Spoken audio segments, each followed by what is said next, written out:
Apparaître comme un expert aux yeux de votre audience. Ce qu'on va voir aujourd'hui, précisément pour les DA et graphistes, en gros, qu'est-ce qu'on va voir aujourd'hui? On va surtout voir du ciblage. Comment vous allez pouvoir cibler un secteur ou un mouvement, etc., pour justement sortir du lot et avoir cette position d'expert face à vos prospects et face à vos clients directement. Alors, pour commencer, je vais me présenter aussi un peu rapidement. Moi, c'est Yann, j'interviens surtout sur LinkedIn, c'est pour ça que j'ai mis mon profil directement. J'accompagne, les créatifs principalement, les graphistes TDA à dépasser les 5K par mois justement. Moi j'ai un programme sur 6 semaines, puis un accompagnement à vie double en seulement 6 semaines justement. Et à savoir que, je t'offre un appel stratégique, donc de 45 minutes ensemble qu'on prend pour répondre à toutes tes problématiques, essayer d'apporter les solutions en face et surtout pour voir si moi je peux t'aider. Donc si tu es intéressé, le lien est en début de la description. Donc, enfin, c'est première inscription, pardon. Donc on peut y aller. Alors déjà, faire un petit bilan, c'est faire un petit diagnostic. C'est pourquoi aujourd'hui, t'es pas perçu comme un expert. Alors, le problème, c'est que les trois quarts, on peut dire ça, les trois quarts des créateurs aujourd'hui, ils se disent, ok, il faut que je mette mon talent en avant, mes compétences, tout ça, etc. Sauf qu'en fait, bah, c'est pas la bonne stratégie. Pourquoi? Parce qu'aujourd'hui, bah, c'est la première raison qui est juste là, c'est que ton marché, ton client, bah, il va pas faire la différence entre un très bon graphiste et un moins bon. Ça peut paraître bête comme ça, mais à part si vraiment il y a une énorme différence, mais en général, il n'aura pas l'œil, il va pas différencier. Et il ne saura pas l'impact que ça va faire derrière. Voilà. À part certains qui seront vraiment très précis ou très titilleux, etc. Ça, c'est certaines types qui sont bien différentes, on va pas rentrer dans le détail, c'est des exceptions. Là, c'est pas le plus important, c'est la perception qu'ils ont de toi. Donc, focus pas sur les compétences, focus-toi sur la perception. De toute façon, en général, tu sors d'école, tu as déjà tout appris, mais les compétences, tu les as. Bref. Donc, et surtout que tant que tu n'as pas de cible précise, pardon, tu restes généraliste. Généraliste, donc tu vas te mélanger avec un tas d'autres personnes dans le marché, vous allez être un nombre incalculable. Et là, l'idée, c'est de cibler pour devenir l'évidence, que tu ne sois pas remplaçable parce que tu vas avoir une solution très précise et tu vas être le seul à avoir la solution la plus précise pour ton client, concrètement, pour répondre à sa problématique. Et donc, comme je disais avant, ce qui est important aussi, c'est de la clarté de ton positionnement, que ton client il comprenne directement qui tu es et comment tu vas l'aider. Très important. Voilà. Quel intérêt? Donc déjà, tu augmentes ta valeur perçue. Augmenter sa valeur perçue, ça peut être aussi d'augmenter le prix derrière et que les gens soient plus attirés par ton offre. Parce que quand tu vas répondre à une solution précise pour eux, bah, tu vas forcément prendre de la valeur à leurs yeux. Ça va être beaucoup plus simple. J'aurai l'exemple juste après. Tu vas aussi attirer les bons clients, les clients que tu as envie d'attirer, ceux à qui tu vas pouvoir répondre, répondre à leur problématique avec ta solution. Tu peux aussi adapter ton discours, c'est-à-dire que si tu es habitué à parler d'entreprises tech, bah, tu vas prendre l'habitude de discuter avec eux, etc. Tu auras les bons mots, tu auras le bon vocabulaire, et forcément tu vas mieux accrocher avec eux, et tu vas aussi pouvoir mieux répondre au fur et à mesure avec l'expérience à leurs besoins. Et ce sera pas la même chose avec une entreprise, par exemple, dans la santé, disons, pour l'exemple, vu que tu ne seras pas spécialisé dedans. Donc, le but, vous l'avez compris, c'est de devenir une évidence aux yeux de vos clients. Donc, l'idée, c'est, je l'ai écrit comme ça, mais la solution parfaite à leurs problématiques et surtout pouvoir construire une offre qui répond à leurs problématiques, vraiment une problématique très précise. Vraiment, vous allez chercher ce que je vous disais avant, une problématique précise chez votre client, vous mettez en face la bonne solution. Et c'est ça qui va faire la différence. L'exemple qui vient directement, et moi celui que je prends tout le temps et qui parle très bien aux gens que j'en appelle, c'est le dermato. Demain, vous avez un problème de peau. Vous allez voir qui? Le dermato ou le médecin généraliste? Voilà, vous allez me répondre le dermato. Concrètement, c'est pareil avec vous. C'est que votre client il doit se dire, ah, lui a une solution très précise à mon problème, je vais aller le voir. J'insiste vraiment là-dessus, mais c'est très important et une grande majorité ne se rend pas compte de ça. Et c'est vraiment quelque chose de crucial justement pour réussir à mieux vendre et à pouvoir vivre justement en freelance. Alors, le premier pilier. Comment cibler? Alors là, vous allez voir, là, j'ai vraiment spécifié pour les créatifs. Donc, ça va pas exact pour tous les freelances, ce sera un peu différent.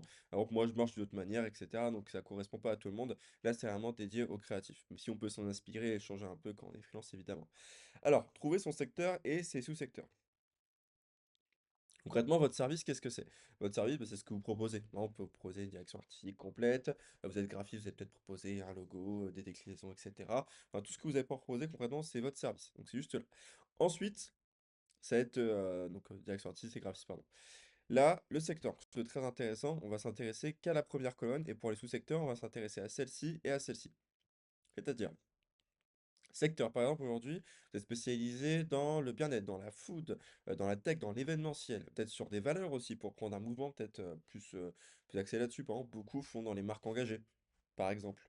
Alors, moi, je vous conseille d'aller un peu plus loin que juste marque engagée, si bien plus que ça, parce qu'aujourd'hui, beaucoup de monde s'est mis sur ce créneau-là et c'est pas forcément le meilleur pour dégager la plus grande expertise et mieux vous valoriser sur le marché, parce qu'il y a déjà pas mal de monde sur ce créneau. Vous pouvez le faire, évidemment, je dis pas que ça peut marcher, mais il y a déjà pas mal de monde dessus. Mais c'est un exemple qui parle bien en général. Là, surtout que vous allez pouvoir créer un univers visuel et qui va être aligné avec ce que vous avez en face, que vous avez l'habitude de le faire, vous aurez déjà travaillé avec ce type de personnes, donc surtout pour vous, c'est assez important. Voilà, donc là, c'est le secteur. Après, on va voir le sous-secteur. Donc là, vous pourrez rajouter deux choses, vous n'êtes pas obligé de le faire. Moi, je vous conseille quand même d'aller un peu plus loin. Par exemple, que sur un type de projet, vous voulez intervenir, par exemple, que sur du rebranding pour des entreprises tech, par exemple. Donc là, on va encore plus loin. Et si vous voulez aller encore plus loin, vous pouvez cibler, par exemple, une étape de croissance. Donc pour reprendre l'exemple que j'avais avant, j'aide les entreprises tech à faire leur rebranding.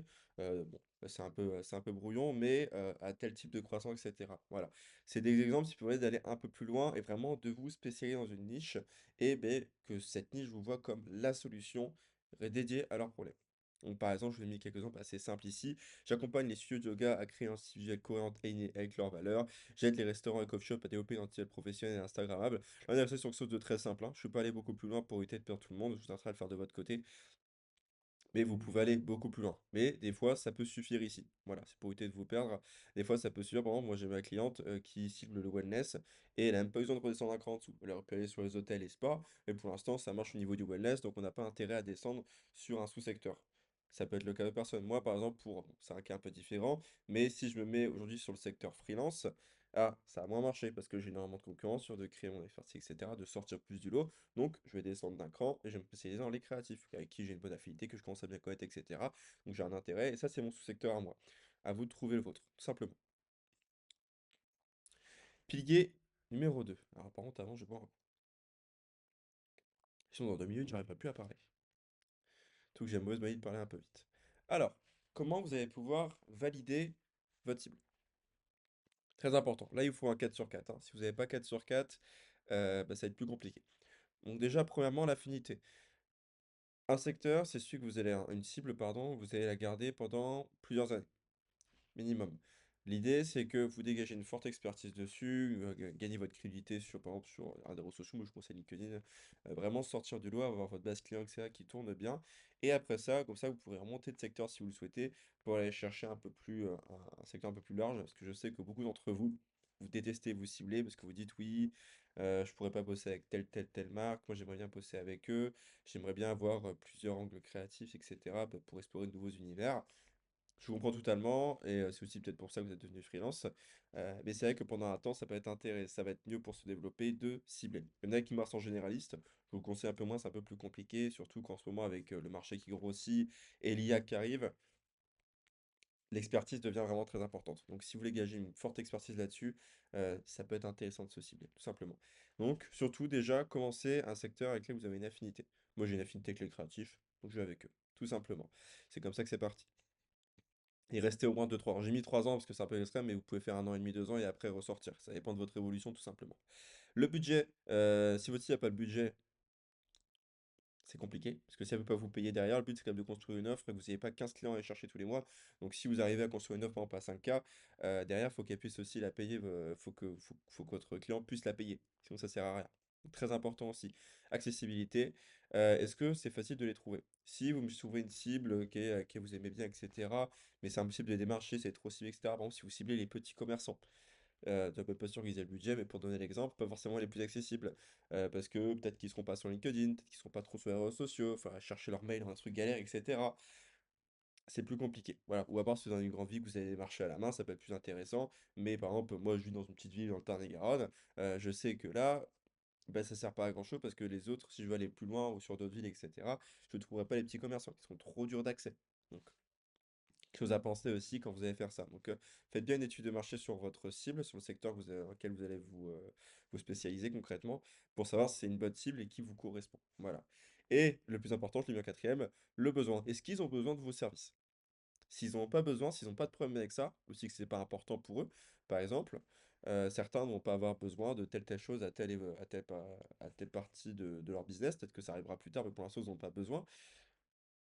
S'il n'y a pas de besoin, il n'y aura jamais une offre qui se vend derrière. C'est que si vous inventez une offre pour un problème qui n'existe pas, c'est impossible, concrètement. Donc c'est très important justement de s'assurer qu'il y a un vrai besoin. S'il n'y a pas de besoin, ça sert à rien. Donc comme je l'ai dit, un 4 sur 4 obligatoire, sans affinité, vous ne tiendrez pas concrètement. Sans budget, bah, vous ne vivrez pas, c'est pas viable. Sans accessibilité, trop de temps payé pour trouver vos clients. Et surtout, je l'ai souligné, sans besoin, l'offre inutile. C'est le point le plus important. Déjà, s'il n'y a pas un besoin de base, ça sert à rien d'y aller. Ça servira à rien du tout. Enfin, si, il y aura forcément des besoins, mais un besoin auquel vous pouvez répondre, forcément.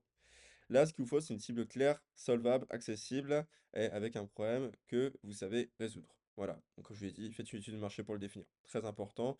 Au moins, vous saurez tout ça. Et après, il faut tester, il faut échanger avec la cible. Étude de marché, vous pouvez aller échanger directement avec elle, faire des recherches, soit sur Google, n'hésitez pas à utiliser ChatGPT, vérifiez quand même les infos pour pas qu'il y ait de problème. Vraiment, allez chercher un max d'infos, discuter avec votre cible, n'hésitez pas à lui poser des questions directes, pas forcément en mode démarchage. C'est ce que je conseille. Moi, franchement, allez-y, posez-lui des questions. Certains, ils vont être hyper contents de vous répondre, de pouvoir vous aider. Les gens adorent faire ça. Si vous faites un bon message, etc., qui est bien formulé, les gens vont être contents de vous aider. Pilier 3. Comment apparaître comme un expert aux yeux de votre cible? Alors là, parce qu'on se dit, oui, c'est bien, j'ai ciblé, etc., mais il faut bien ressortir du lot, c'est important. C'est pas le plus compétent qui vend mieux, c'est celui qui est perçu comme le plus compétent. Voilà, je l'ai dit tout à l'heure, je le redis comme ça. Le plus compétent aux yeux de votre cible. Attention, peut-être qu'il va trouver que tel graphiste est plus compétent, mais s'il n'est pas spécialisé dans son secteur, il va se dire, bah, ça me correspond pas. Lui, il sera plus compétent pour mon cas. C'est ça qu'on veut chercher, c'est ça qui est intéressant. Donc, là-dessus, ça va partir sur un positionnement clair. Vous devez être associé, comme je dis, à un problème spécifique et répondre avec votre offre. Vous avez le problème du client, vous lui proposez une transformation, il part de là, vous vous l'amenez ici avec votre offre et vous lui réglez tous ses problèmes, enfin son problème, auquel vous pouvez répondre. Si vous avez les process, rassurez avec votre méthode, montrez que vous avez une approche qui est structurée, qui est bien faite, etc., que vous l'avez pensé pour votre cible, que c'est ça qui va faire la diff, que c'est ça qui va l'emmener jusqu'aux étoiles, le type. Voilà, tout simplement. Bon, fait pas rêver, mais vraiment, dites-lui, vraiment, je vais résoudre vos problèmes, on va partir de ce point-là, on va aller là, et de manière structurée, parce qu'il y aura telle étape. Je vous invite à voir la vidéo que j'ai fait la semaine dernière, justement, sur l'offre. Là, c'est plus détaillé, ça vous permettra, pardon, d'aller plus loin. Une présence visible, donc vous êtes régulièrement là où se trouve votre cible. Concrètement, par exemple, moi je sais que ma cible elle est sur LinkedIn. Je suis sur LinkedIn. Voilà. Posez-vous les bonnes questions, c'est ça qui est intéressant. Et apparaissez, faire en sorte d'apparaître dans le feed. Justement, bah, par exemple, les ressources, c'est très pratique, hein, c'est le plus simple concrètement. Faites en sorte d'apparaître dans le feed de vos clients, enfin de vos prospects, de votre cible, pardon. Là, ça vous permettra justement d'entendre un peu leur tête et qui commencent à envisager justement de commencer à bosser avec vous, de penser à vous, de créer un lien justement. Voilà. Et l'estimé social, si vous avez des témoignages, des études de cas, tout ce que vous avez balancé, bam, bam, bam. Il faut que votre client soit rassuré. Donc, ce que les clients veulent voir, c'est est-ce qu'il comprend mon problème? Montrez que vous comprenez leur problème et que vous savez comment le résoudre, que vous avez le remède, vous avez la solution pour sa maladie. Concrètement, vous devez lui faire comprendre que vous l'avez. Est-ce qu'il a déjà aidé des gens comme moi? Donc, tout doit s'être avec l'épreuve. Par exemple, moi, je vous parle de temps en temps de tel client que j'ai pu aider, etc. Vous, c'est pareil, vous devez montrer la même chose. Est-ce qu'il a une méthode claire, méthode structurée que je vous parlais avant? Pas juste, proposez pas juste du design. Vous pouvez aller beaucoup plus loin. Vous vendez pas juste un logo là, vous devez aller beaucoup plus loin, quelque chose de stratégique qui va apporter un vrai changement dans l'entreprise de votre client concrètement. C'est ça que vous devez montrer. Et est-ce qu'il a l'air fiable, expert et organisé? Voilà, concrètement, n'hésitez pas à la création de contenu, c'est parfait, hein, comme je le dis, hein, comment vous pouvez leur montrer, création de contenu, un portfolio pro et adapté à votre cible, vous pouvez faire un site web, c'est la même chose, concrètement, des process clairs, vous montrez que vous avez des bons process, ou quand vous parlez en face, vous montrez que vous êtes concret, que vous le comprenez, que vous avez construit vraiment un process pour lui, et aussi une offre transformatrice, qu'on voit justement dans la partie offre de la semaine dernière, concrètement. Donc il y a vraiment tout ça, ces trois piliers sont vraiment très importants. Voilà, j'ai un peu réduit et condensé pour que ce soit plus simple parce qu'il y a encore beaucoup de choses à dire dessus évidemment, mais je ne peux pas tout vous faire dans la vidéo. Mais là, ça pourrait être le sujet d'une autre vidéo d'ailleurs, donc n'hésitez pas à me dire en commentaire si ça vous intéresse. Donc il y a vraiment ces trois piliers-là, essayez de les appliquer un maximum et c'est ça qui fera la différence. Voilà. Comme je vous l'avais dit, moi je vous reparle de ça. Moi je vous offre un appel stratégique. Si vous voulez qu'on discute de tout ça ensemble pour clarifier votre cible justement et votre offre, répondre à vos problématiques aujourd'hui, peut-être que vous avez des revenus mais ils ne sont pas bien réguliers. Un mois vous allez monter à 4000, un autre mois vous allez être à 500 €. Un mois, vous allez monter à 6000, ça va être bien. Le mois suivant à 0 ou à 1000. Et vous savez pas comment bien équilibrer tout ça. Vous voulez plus dépendre peut-être des agences, enfin d'une seule agence, peut-être dépendre de plus de choix, etc. Avoir plus de choix. Ou tout simplement augmenter vos revenus. Parce qu'aujourd'hui, vous êtes là et vous voulez atteindre ce palier-là, passer au niveau suivant. N'hésitez pas à prendre cet appel, c'est gratuit, mais on discute ensemble de vos objectifs. Et comme ça, je peux voir si personnellement je peux vous aider. Voilà. C'est le premier lien en description et n'hésitez pas à venir me poser des questions en commentaire si jamais vous en avez ou directement sur LinkedIn si c'est plus privé par exemple. N'hésitez pas à m'ajouter, j'accepte tout le monde, comme ça on peut en discuter. Passez une très bonne journée, un bon week-end et moi je vous dis à très vite. Ciao ciao.